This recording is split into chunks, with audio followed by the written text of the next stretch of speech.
We are currently in the largest housing bubble since the 2008 great financial crisis that we all remember because it wasn't too long ago.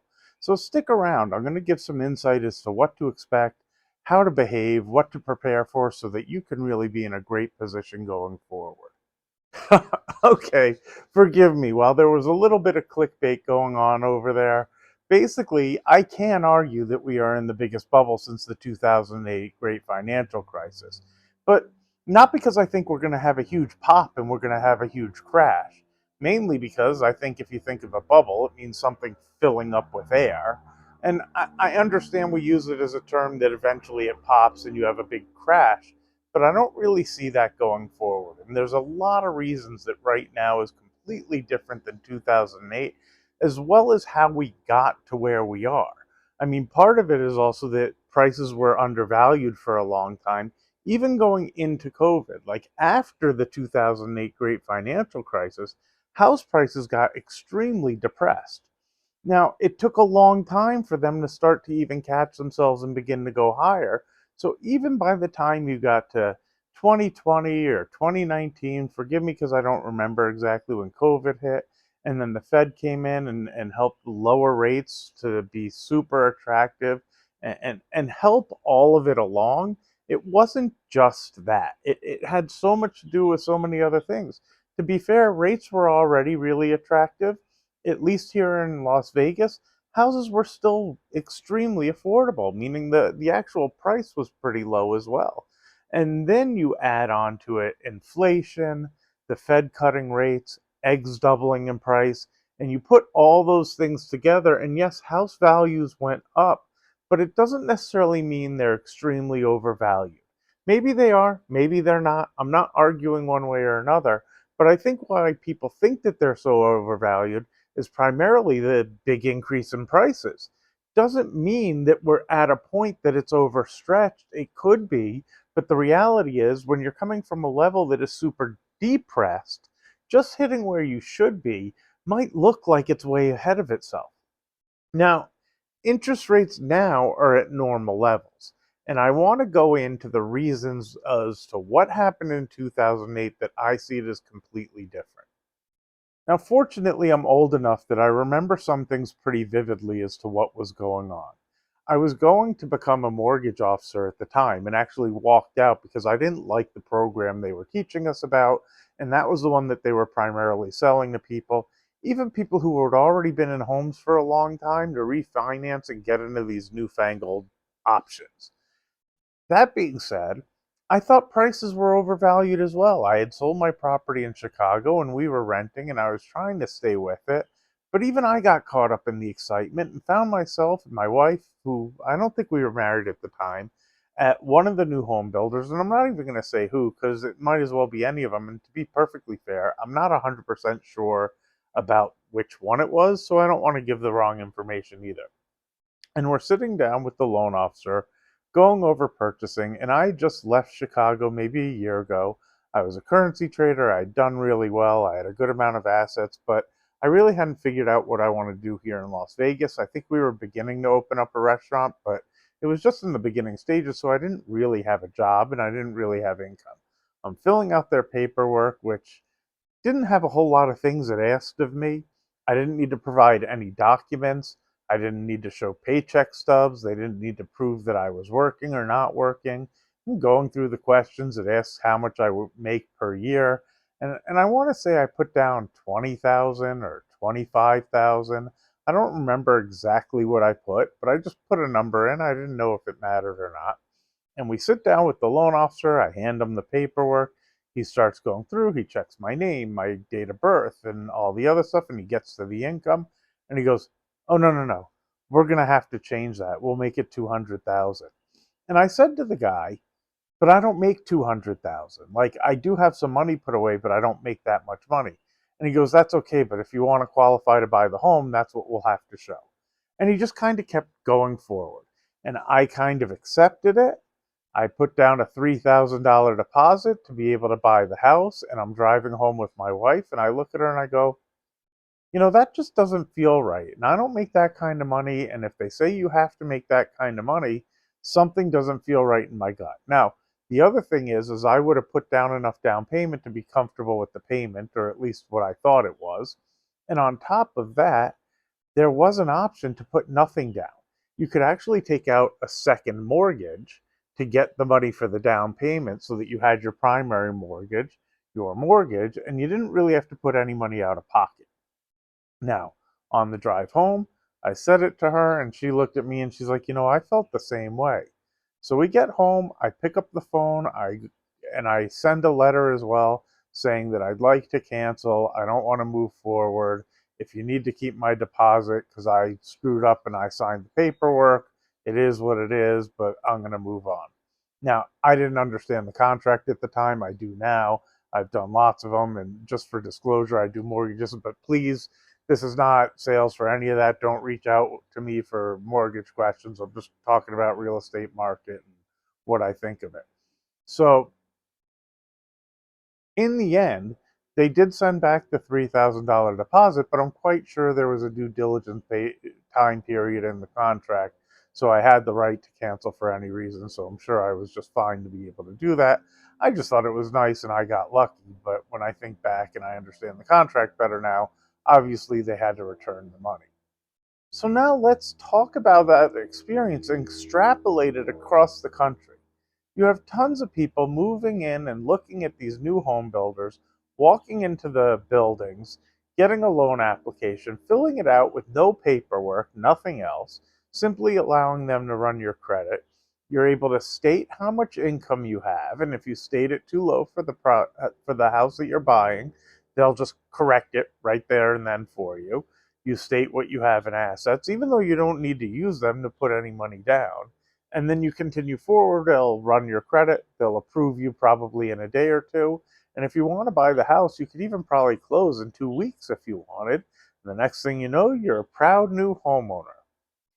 Today, when you do that with the new home builders, generally they might have some standing inventory, but you're probably looking more realistically 6 months out, maybe even a year before they've built the home, taken your deposit, which is not going to be $3,000, and so on. But let's still stick with 2008 or 2007, whenever that time frame was, because to be fair, I was in that office probably right at the top of the market when I finally gave up and decided I was just going to buy something because I didn't want to rent forever. Now, we canceled. I'm not saying I was any genius. I did think there was a bubble, but to be fair, I was getting in because I had finally given up. And the only reason I didn't move forward is I knew it was just more than I should be biting off. Then the market started to correct. And now, years later, I can look back and think about it and understand what was going on. You have that scenario of everybody walking in. And I think this is not proof. I don't have any documentation on it. The new house builders knew they had overbuilt as well. So they were perfectly happy to take a deposit, get whatever they could, and hope that people could pay some mortgages because they're going to be stuck with these homes either way and might as well get whatever they can. Now, that's on the side, just my thought and probably what I think, but it doesn't mean I'm correct. But you have tons of people going in, showing fake income, not necessarily showing any evidence of assets or ability to pay or anything else, just signing their name. And if they have good credit, now instead of being a renter, you own a home. And then here's the best part: they had these loans available, which were part of the stated income, stated docs, that were called the option arm. When you would get your mortgage, it gave you four different options to choose for. Sorry, my hand's on you. Four. I like, whatever. That's my ability to do graphics and stuff, is putting my hand in the screen. As you know, I'm not very good at the editing and the other stuff. Anyway, so you got these four different options. The most expensive was you could make a traditional 15-year payment, principal, interest, taxes, the whole bit like you would today. You could also pay a 30-year payment, so you had those options. Then you had the option of doing interest only, which means you're not paying any of the principal down on the house. You're just paying the interest payments. Of course, you have to pay your taxes and insurance and other stuff. And then you had one that was called negative amortization. I say it wrong, I apologize. I know what it means, I understand it, but my language barrier, like maybe me, don't speak such great English.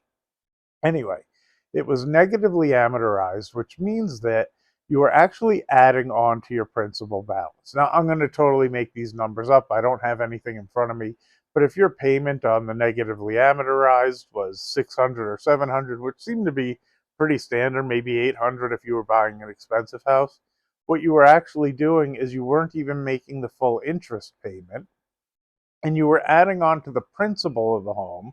So you actually owed more money on the house. And if you actually borrowed for your down payment as well, if the house isn't going up in value, if you bought a $600,000 home at the time and you were making the minimum payment and you had put no money down, so you owe $600,000 on this payment, each month you're now owing a little bit more, whether it's $200, maybe $400, possibly even $1,000, depending on what the principal payment was. And you're adding that on every month. Now, why would they even offer this loan? The thought and the goal of this loan is not typically to sell to your mom who's owned their house for 30 years or plans to stay in it. The real concept is if somebody is a house flipper, they want the lowest payment as possible.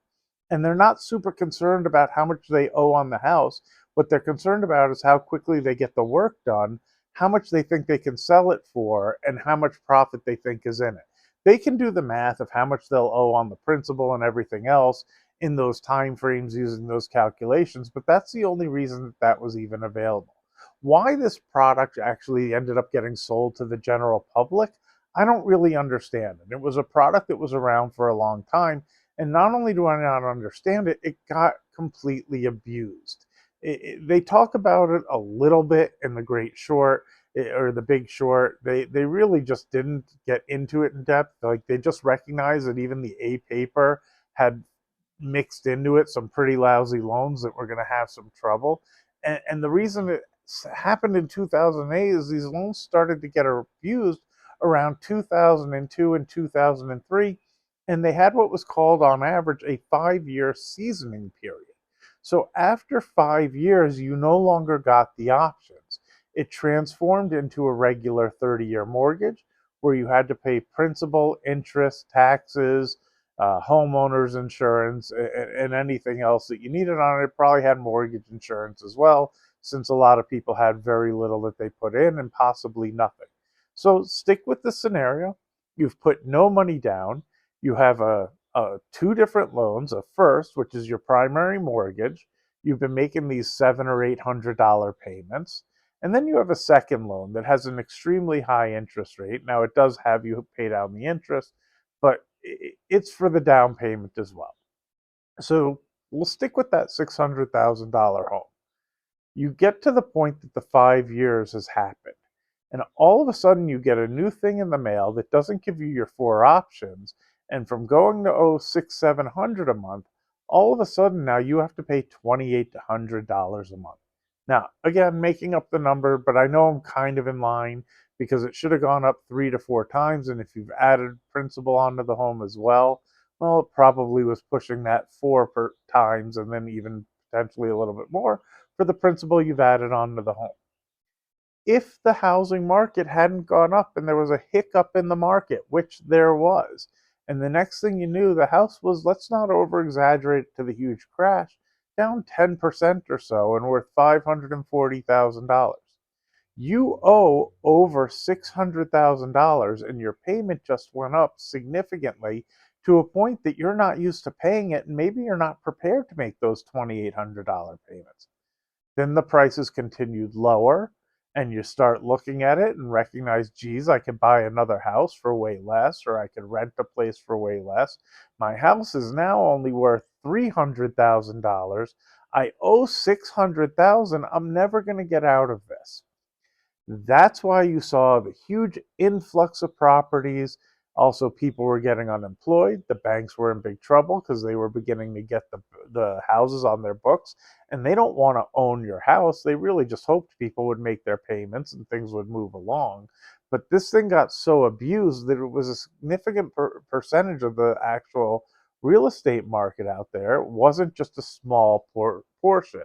So that is a much different scenario today.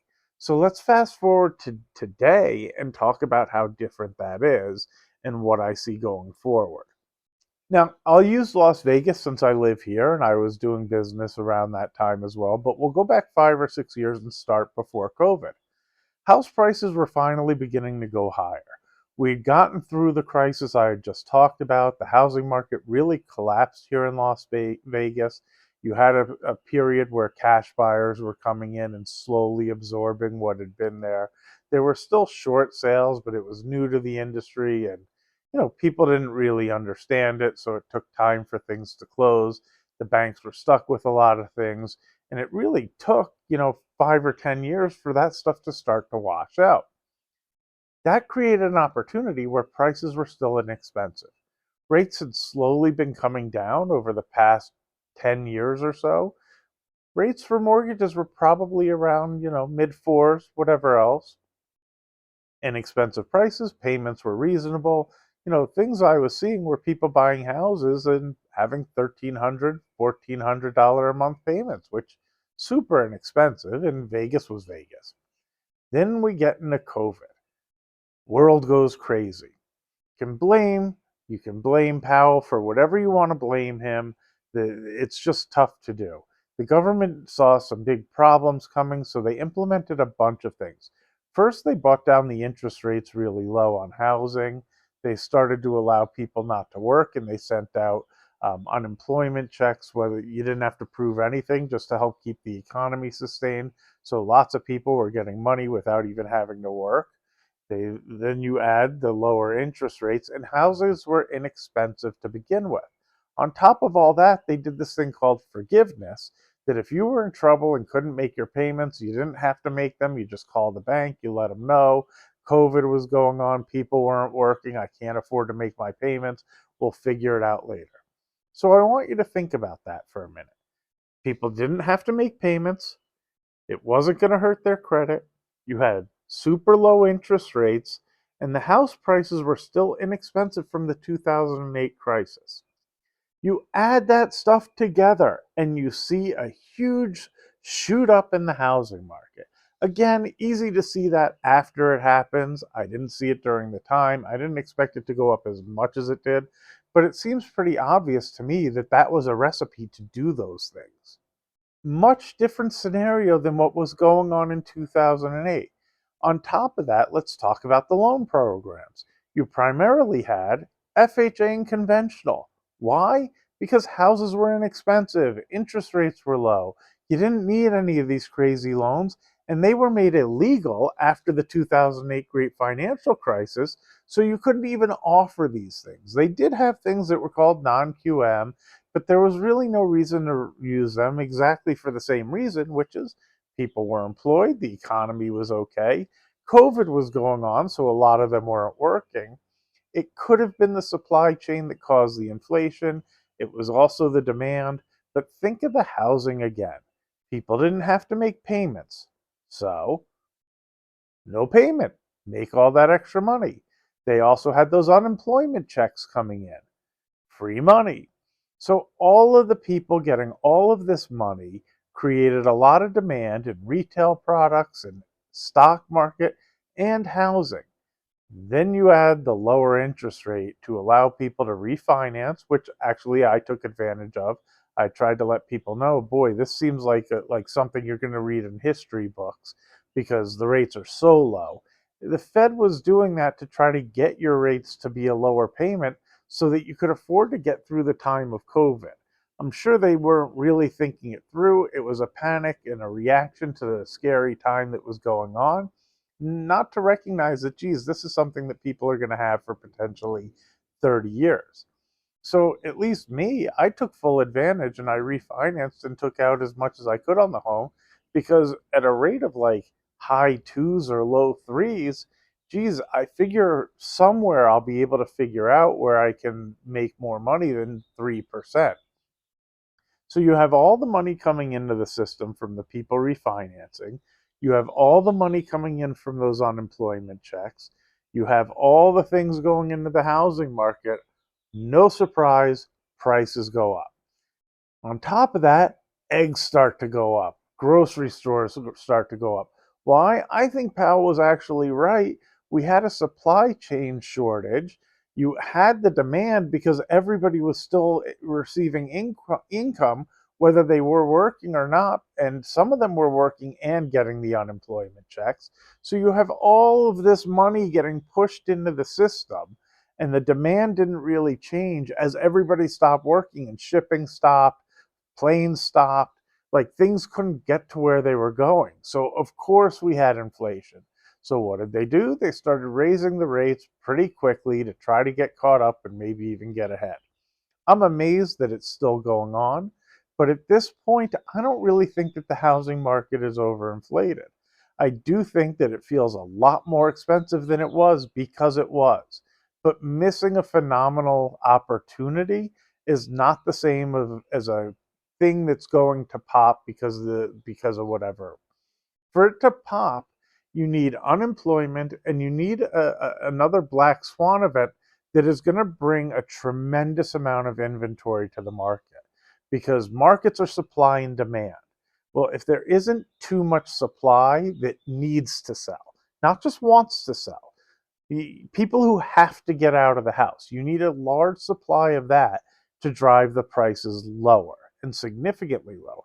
And here's the worst or best part to that: if that happened between the 2008 great financial crisis and COVID, they found things to stop the crash from happening.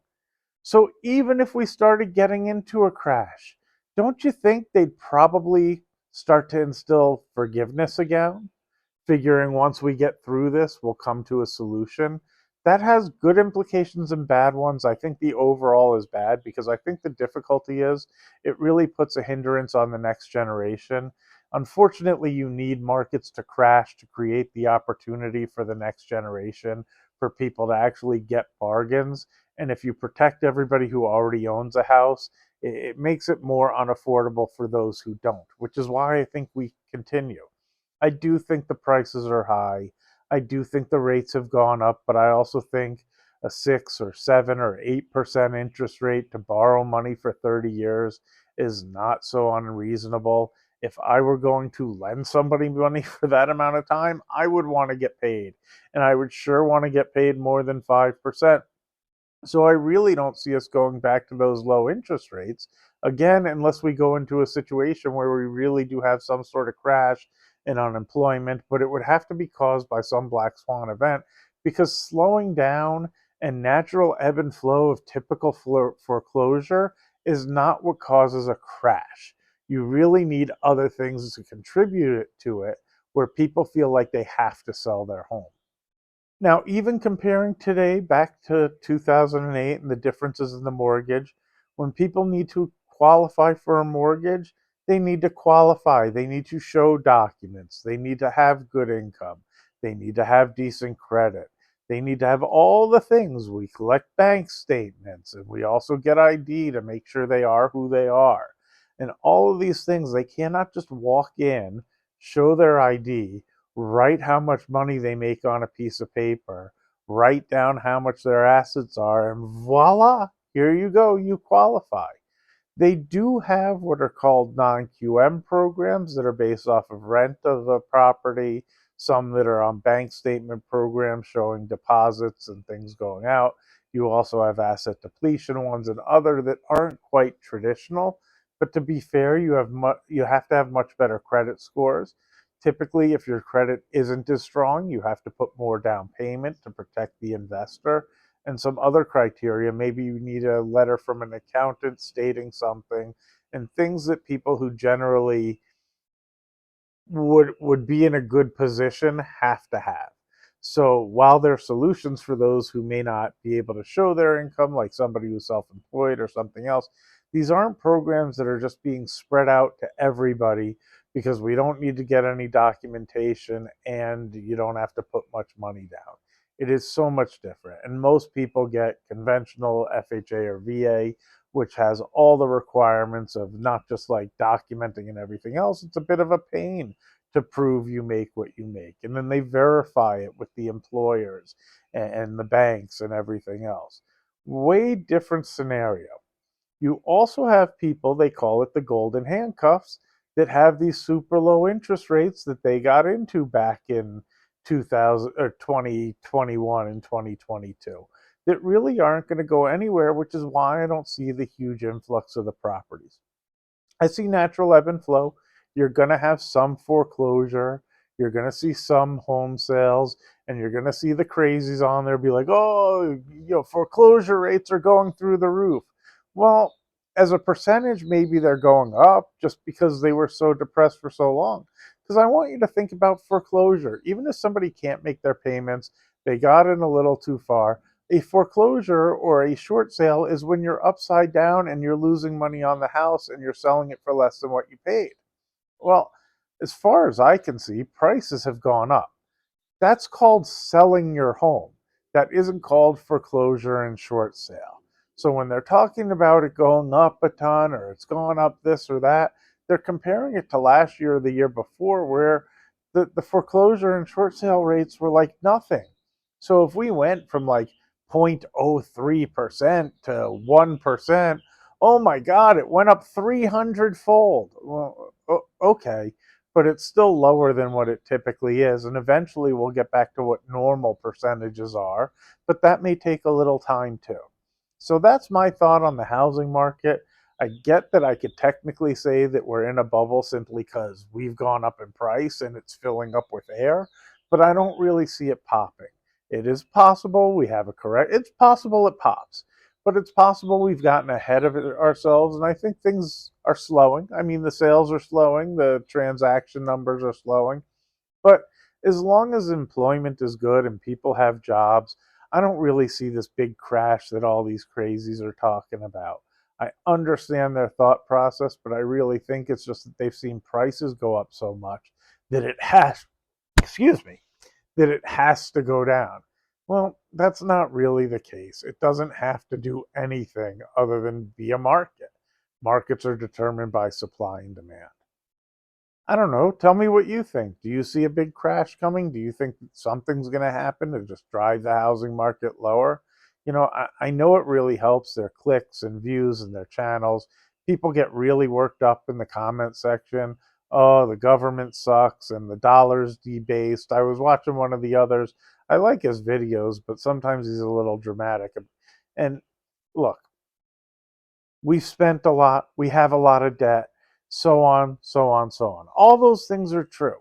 But the dollar has not been debased. It is not because of the weaker dollar that you're seeing things going up. It is because of inflation. Go look at the dollar in terms of the yen or the euro or the British pound or other currencies, the Canadian dollar. The dollar is extremely strong still. That is not a debased currency. It's possible we have a situation where people go off of the dollar standards. Saying that gold is higher or Bitcoin is higher, I would still say those are all inflationary things, not a debased dollar. Those are two separate things. If the dollar was getting debased, you would see the other currencies becoming more valuable in relation to the dollar. That started to happen. It hasn't really. And part of why I know that is I've been long the yen for years and I've just been wrong. Like it keeps drifting against me. Now I'm okay with that. My son loves Japan. I figure he's going to do a term abroad there when he's in college and he'll use some of the currency. And, maybe we travel there more than I expect just because we have it. And if it is what it is, but it doesn't mean the dollar is debased. We don't have these things. It's just been inflation. And when you have inflation, a home is no different than eggs. If things have gone up twofold in the past 4 years, so do building materials, so do labor, so do the values of homes.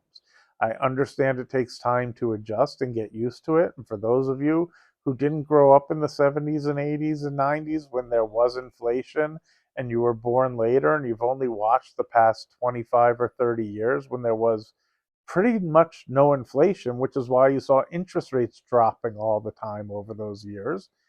Welcome to what it was in the 70s and 80s and whatever else. And maybe prices continue higher. I can't predict the future and nobody can. So don't listen to any of us. Like I said, this is not financial advice. But do you qualify for a home? Can you easily afford it, and do you want to own? I don't think people should look at the home that they live in as a investment. It's great if it ends up going in up in value for your kids, but quite honestly, if you want to move and upgrade, it isn't great that it goes up in value, because so did the things that you want to move into. And if your home went up 50% and a more expensive home went up 50% that you would want to move into, it becomes less attainable. I understand this backward thought. If you want to upgrade your house, you actually want house prices to go down. You just want to be in a situation where you can afford it either way. So if they go down, your house price going down isn't going to be the end of the world for you. But you buy your house because you want to be in the neighborhood. You like the schools, you like the families, you plan to be there a long time, or you like to upgrade your house. And a landlord, you don't want to upgrade their house. You want to do the stuff for your house, or you like to paint walls purple and put dots on it, and you don't want to have to get permission. That's why I think you buy the home you live in. If you want to buy an investment property, completely different, and then you should do all sorts of analysis to make sure that the numbers work out, as well as account for the things that you don't even know that you need to account for, and really be cautious getting into that, and consider other investment opportunities. But owning the house that you live in, which I think is a thing that people should do, just my opinion, I don't think you do it as an investment. You do it if you have a good, secure job, you have the money for the down payment, and you can afford it, and you can afford updates and upgrades, and when things break, and anything else that you need, including furniture, to be able to live in that home. Anyway, as always, I hope you like the content. Do me a favor if you haven't already, hit that subscribe button, smash the like button. Woohoo! Got it right again. And make some comments in the comment section. I know I'm talking about housing and not the stock market. I have a lot of ideas on it too. Yesterday's video, I talked about some of it. But also for the housing, keep an eye on the stock market. Really, either I think either we'll have a recession or we won't, and it'll all work together. And at least right now, I don't really like. Maybe we have a slowdown. It seems to be that way, but I don't see any big crash like the Great Financial Crisis. Anyway, again, thumbs up, hit that like button. Also, hit the subscribe, make some comments, and let me know what you guys think about the markets and the real estate and everything else. Thanks so much for tuning in.